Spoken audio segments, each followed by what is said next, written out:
नमस्ते विद्यार्थी मित्रांनो. आज आपण गटाशी जुळणारी संख्या याचा दुसरा भाग पाहणार आहोत.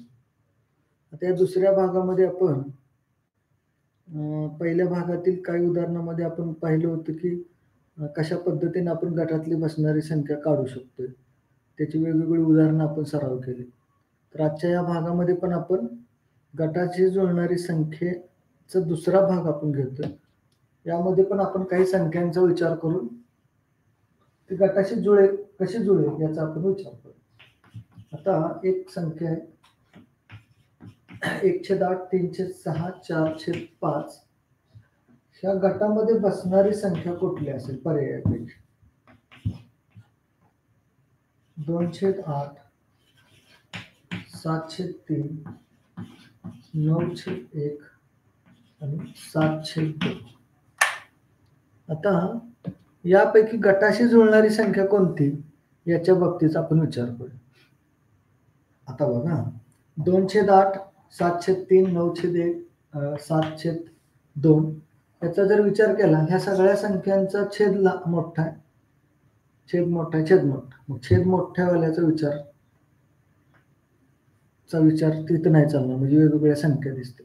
आता दुसरा इथं नियम काय वापरलाय? 1 आणि 8 अंश आणि छेदाची बेरीज केली तर 9 येते. 3 आणि 6 ची बेरीज केली 9 येते.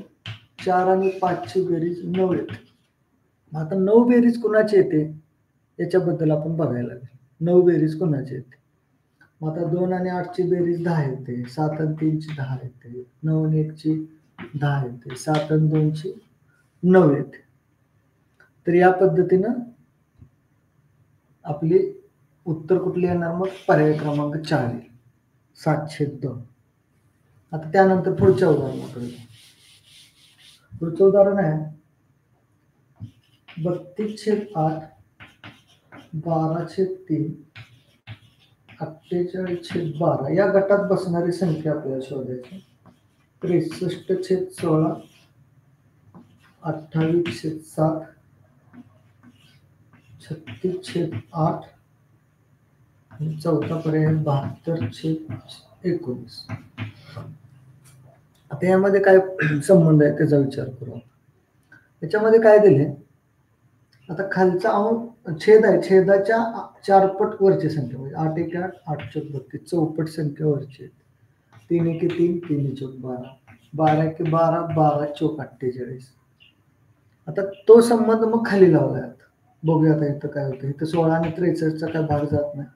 7 × 7, 7 × 28. 8 आणि 36चा पण भाग नाही जात. इथं पण नाही भाग जात. तर पर्याय क्रमांक 2 आपलं उत्तर असेल की छेदाच्या चौपट वरची संख्या येणार. आता पुढचं एक उदाहरण बघू आपण याच पद्धतीने. ह्या उदाहरणामध्ये काय संबंध दिला की छेदाच्या चौपट अंश आहे. आता आणखी एक उदाहरण बघू. 345, 789, 123 या गटात बसणारी संख्या 245, 679, 567 आणि 468. आता यापैकी कोण त्या वरच्या संख्येच्या गटाशी संबंध येतो त्याचा विचार करू. त्याच्यामध्ये काय संबंध येतोय बघा. आता क्रमानं संख्या 3 नंतर 4, 4 नंतर 5, म्हणजे इथं क्रमाचा संबंध लावला. क्रमाने संख्या 7, 8, 9, 1, 2, 3. तसं आता कुठे आहे बघा. 2, 4, 5 नाही होत. 7, 6, 7, 9 पण नाही होत. 5, 6, 7 होत आहे. ही संख्या शोधली. क्रमाच्या संख्यांचा संबंध येणार आहे. आता पुढच्या उदाहरणाकडे जाऊ. पुढचं उदाहरण बघूया याच पद्धतीने. आता संख्या काय दिली? 2, 79 आणि 53 या गटात बसणार 69, 37, 27 आणि 25. आता ह्याच्यामध्ये काय संबंध लावलाय त्याचा विचार करा. आता संख्यांचं निरीक्षण करायचं, काय संबंध लावले त्याचा विचार आपण करावा लागेल. आता इथं एक लक्षात येईल की 2, 79 आणि 53 ह्या मूळ संख्या आहेत. मूळ संख्या आहेत. मग इथं पण मूळ संख्येचा संबंध बघायला लागेल. तर इथं 37 येणार. 37 ही मूळ आहे. 69 ह्या मूळ संख्येमध्ये येत नाहीत. तर याच्यामध्ये मूळ संख्या कुठली येते? तर इथं 37 आपलं उत्तर येईल. आता पुढच्या उदाहरणाकडे जाऊ. पुढचं उदाहरण काय आहे बघा. 64, 21, 24, 16, 16, 42 या गटात बसणार कोण? 42, 71, 54, 16, 14, 26, 86, 21. आता याचा संबंध काय येतो बघूया आपण.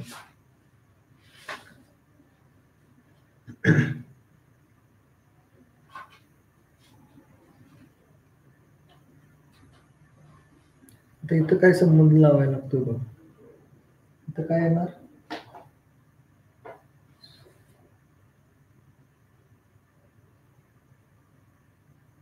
आता इथं संबंध तुमच्या लक्षात येतो का बघा, की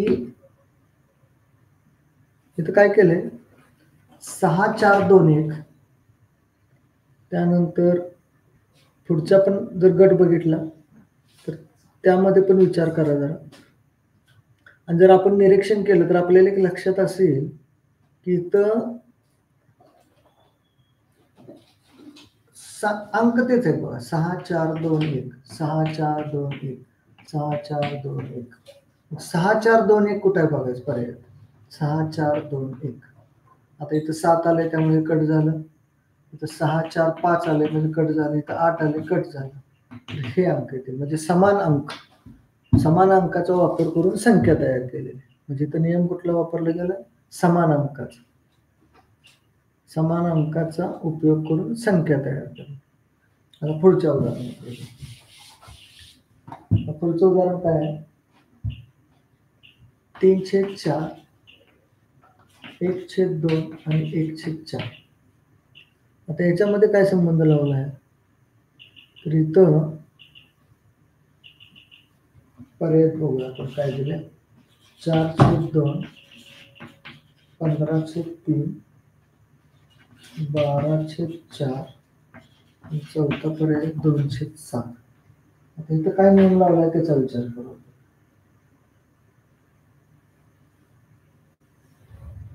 आता इथं जो आपल्याला पर्याय दिलाय, पर्यायात मध्ये बघू आपण काय नियम दिलाय. 2 1 2, 2 2 4, 3 1 3, 3 5 15, 4 1 4, 4 3 12. ह्या सगळ्या संख्या पूर्ण तयार होतात म्हणजे ह्याचा भाग पूर्ण जातो. ह्या सगळ्या संख्या पूर्ण आहेत. इथं भाग जात नाही म्हणजे अपूर्ण संख्या. हे सगळे अपूर्णांक आहेत. अपूर्णांकाचा संबंध लावलाय. म्हणजे बाकीचे 3 पूर्णांक आहेत आणि 1 अपूर्णांक संख्या. त्यामुळे इथली पर्याय येणार 2/7. इथं अपूर्णांकाचा आणि पूर्णांकाचा संबंध लावला. आता पुढचा प्रश्नाकडे जाऊ. पुढचा प्रश्न आहे IX III PI या 3 संख्या दिलेत. ह्या गटाशी जुळणार. XII, XPI, तिसरा पर्याय फी आणि चौथा पर्याय X. तर ह्याच्यामध्ये काय संबंध दिलाय बघा. अगोदर आपण यांच्या किमत्या मांडूया. इथे 9, 3 आणि ही 6 आहे.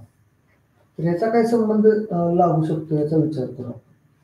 आता ह्याची किंमत आहे 12, ह्याची किंमत आहे 16, ह्याची 5 आणि ह्याची 10. तर एक निरीक्षणात लक्षात येईल की 3 न भाग जाणाऱ्या संख्येत म्हणजे 3 ची कसोटी.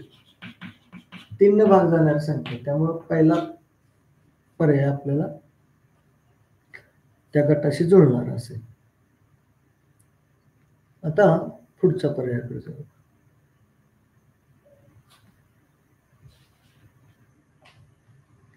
पुढचा पर्याय काय बघा. आता हे पण उदाहरण लक्षात आलं का बघा कसं सोडवलंय. आता पुढचा एक प्रश्न असा आहे, 54 36 28 71 30 24 या गटाशी जुळणारी संख्या. पहिला पर्याय झाला 49 51, दुसरा पर्याय आहे 64 27, तिसरा आहे 79 65 आणि चौथा पर्याय आहे 12 34. इथं काय नियम वापरलाय त्याचा विचार करू. काय समजेना अशा मोठ्या संख्या आल्या की पहिली गोष्ट काय करायची, अंकांची बेरीज करून बघायची. अंकांची बेरीज केली की बरोबर बऱ्यापैकी 80% उदाहरणाचं उत्तर सापडू शकते आपल्याला. आता इथं अंकांची बेरीज करूया. 5 आणि 4 9, 9 आणि 18, 10 आणि 8 18, इथं 6 आणि 3 9. तुमच्या लक्षात येईल की एकतर 18 18 9 म्हणजे 3 न भाग जाणारी संख्या किंवा 9 न भाग जाणारी संख्या, या दोन्हीपैकी एक कुठला तर संबंधित लागू शकतो. आता विचार करू आपण. 4 आणि 9 ची बेरीज 13, 13 आणि 6 13 आणि 6 19, 6 आणि 4 10, 10 आणि 2 12 आणि 7 19, 9 आणि 7 16 आणि 6 22 आणि 5 27, 1 आणि 2 3 आणि 3 6 आणि 4 10. आता इथं जर नियम विचार केला तर 3 ने भाग जाणारे किंवा 9 ने भाग जाणारे दोन्हीचा पण नियम वापरू शकतो आपण इथं. कारण 9 न जातो 9 न जातो 9 न 3 न पण जातो. या पर्यायामध्ये 3 न जाणारी 27 आहे, बाकी कशात जात नाही. किंवा 9 ची कसोटी लावली तरी पण 27 येते. पर्याय क्रमांक 3 आपलं उत्तर असेल. इथे लक्षात. पुढे जाऊया. ह्या उदाहरणामध्ये आपल्याला 3 ची कसोटी किंवा 9 च्या कसोटीचा उपयोग झाला. पुढच्या उदाहरणाचा विचार करू.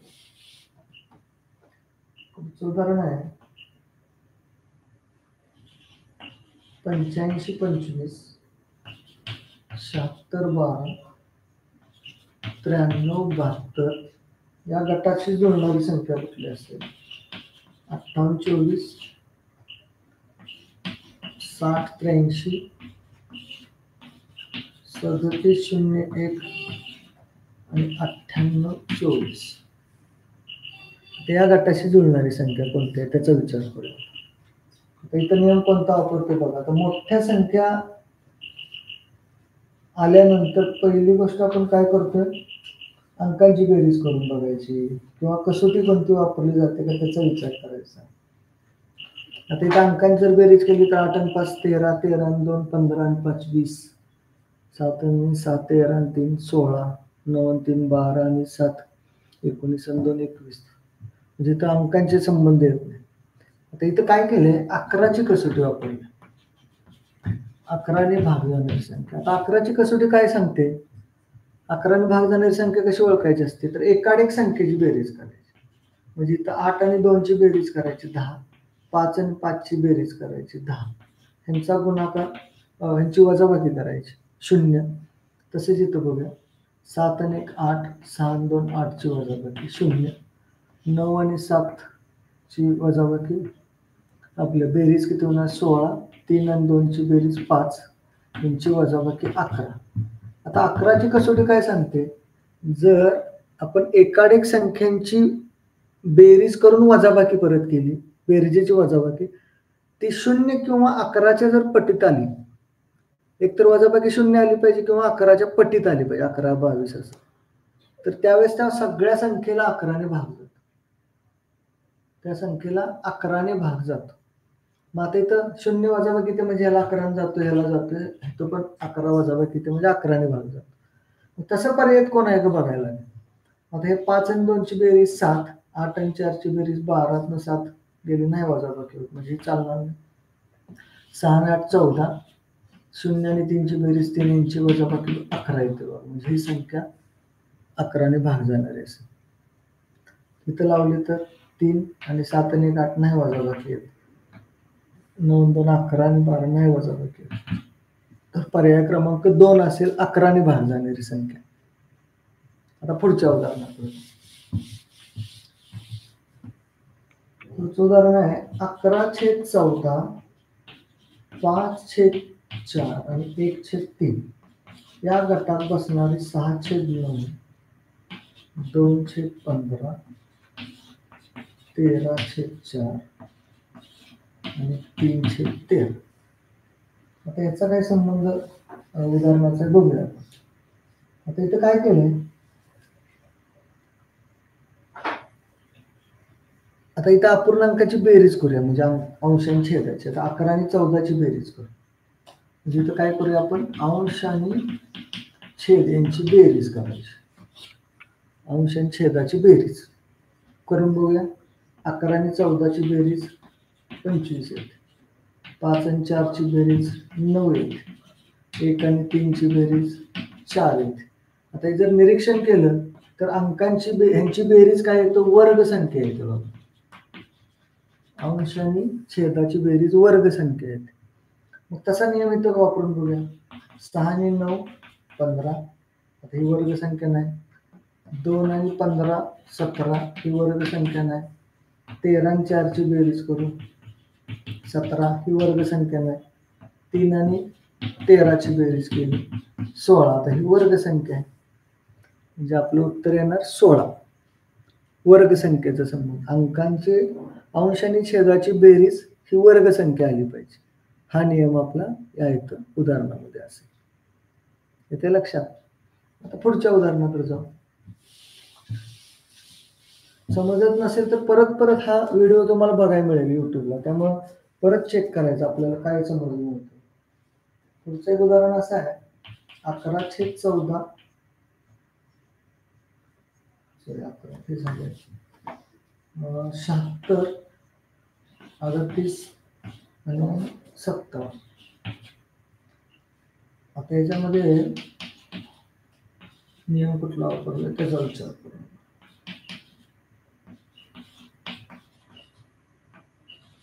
आता इथे नियम काय वापरलाय, तर इथं पाड्याचा नियम वापरलाय. 19चा पाडा बघूया.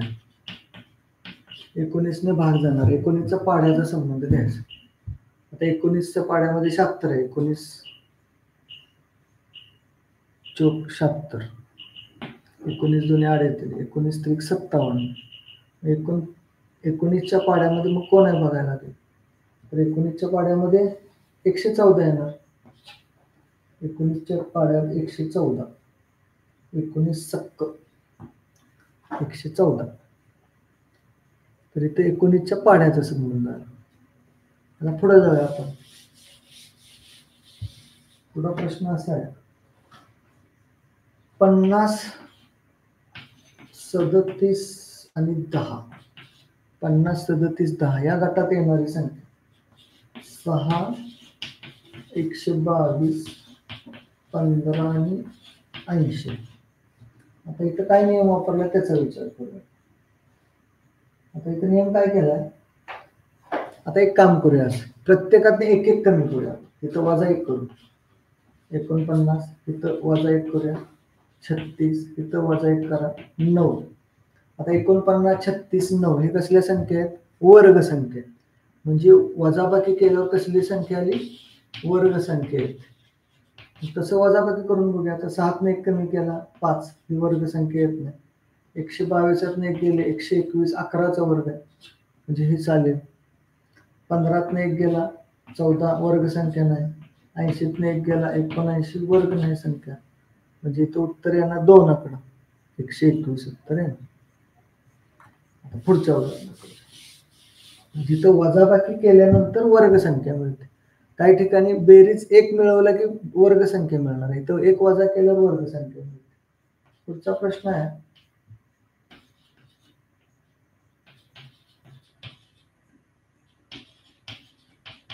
आता हे उदाहरण बघूया.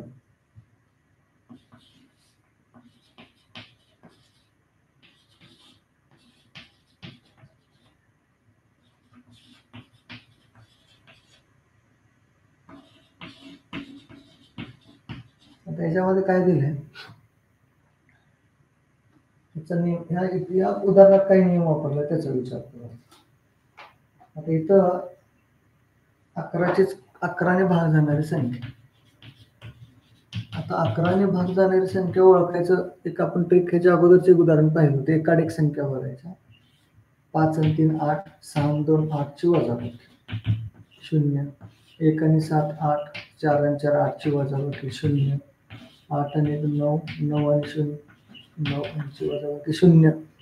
11ची कसोटी काय सांगते? एकाड एक संख्यांची बेरीज आणि त्यांची वजाबाकी केलं उत्तर 0 किंवा 11च्या पटीत आले पाहिजे. आता इथं 0 येते म्हणजे 11ने भाग जाणाऱ्या संख्या आहेत. तसं इथं कुठं तयार होते का बघा. 2 आणि 3 5, 7 आणि 9 16तनं 5 गेले 11, 6 आणि 2 8, 4 आणि 5 9तनं 8 गेले, हे चालणार नाही. 7 आणि 8 15तनं 3 गेले 12 येते, हे चालत नाही. 4 आणि 2 आणि 3 5, 4 आणि 5 9, 9तनं 5 गेले 4 राहते, म्हणजे हे पण नाही.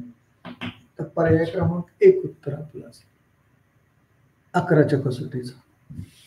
आता पुढच्या उदाहरण 6/11 2/7 14/19 आहे. तर या गटात बसणारी संख्या शोधायची. आता प्रत्येक उदाहरण वेगळ्या नियमाचं होतं बघा. प्रत्येक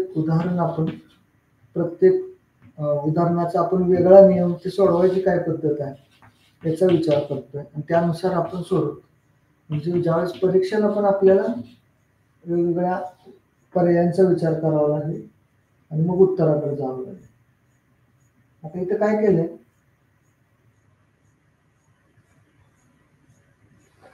आता इथं प्रत्येकाचं जर निरीक्षण केलं तर छेदापेक्षा आपला अंशापेक्षा छेद मोठा आहे, अंशापेक्षा छेद मोठा, अंशापेक्षा छेद मोठा, म्हणजे इथं छेदाधिक अपूर्णांक आहे. छेदाधिक म्हणजे छेद मोठा असेल. तसा पर्यायामध्ये कोण आहे का बघायला लागेल. छेदाधिक अपूर्णांक, छेद मोठा असेल मग कोण येणार. आता इथं तर छेद मोठा नाही म्हणजे कट झालं. इथं छेद मोठा आहे, इथं छेद लहान आहे, इथं छेद लहान आहे, म्हणजे पर्याय क्रमांक 2 आपलं उत्तर असेल छेदाधिक अपूर्णांकानुसार. पुढच्या उदाहरण आहे